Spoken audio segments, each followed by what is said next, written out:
Hi friends, అందరూ ఎలా ఉన్నారండి? అందరూ బాగుండాలి నేనైతే మనస్ఫూర్తిగా కోరుకుంటున్నాను ఫ్రెండ్స్. చాలా రోజుల నుంచి వీడియో అయితే సరిగ్గా చేయట్లేదండి నేను. హెల్త్ బాగోలేదని చెప్పేసి ఈరోజైతే కనుక ఇంటికి చేపలైతే వచ్చినాయి. మెత్తలు తీసుకున్నానండి. ఇవి పులుసు చేత్తో తీసేసుకోవచ్చు. తీసేసిన తర్వాత శుభ్రంగా తోక తలకాయ కట్టిపెట్టి కోసేసినాకోండి, కొద్దిగా ఉప్పు వేసేసండి, గిన్నెలో వేసేసి కడిగేసుకుంటే సరిపోతుంది. 4-5 సార్లు నీటిలో వేసేసి కడిగేసుకున్న ఇసుకొంపు అన్నది లేకుండా ఉంటుందండి. కడిగేసిన తర్వాత కూర అయితే కనుక మెత్తల్లో మామిడికైతే వండుతున్నాను. తొరుపు పెట్టేసండి.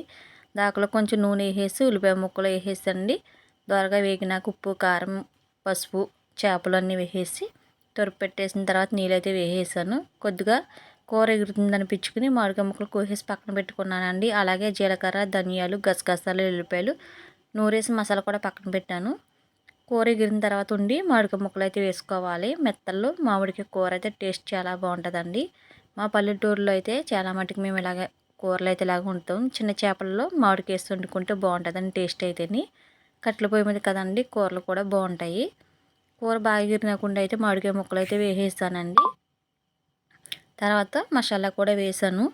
కూర అంతా ఎగిరిపోయిన వీడియో అయితే కనుక యాడ్ చేయలేదండి, స్కిప్ అయిపోయింది. తర్వాత భోజనం చేసి వీడియో అయితే యాడ్ చేస్తాను అనమాట. ఇంకొన్ని మామిడికాయ ముక్కలు అవి వేసాను కదండి, అలాగే మసాలా కూడా వేసేసాను. చూసారు కదండి. ఇంకొన్ని ఫ్రెండ్స్, ఇప్పుడైతే భోజనం అయితే చేసేస్తున్నాము. ఈ వీడియో కనుక మీకు నచ్చినట్లయితే లైక్ చేయండి, షేర్ చేయండి, ప్లీజ్ సబ్స్క్రైబ్ చేసుకోండి. Okay friends, bye.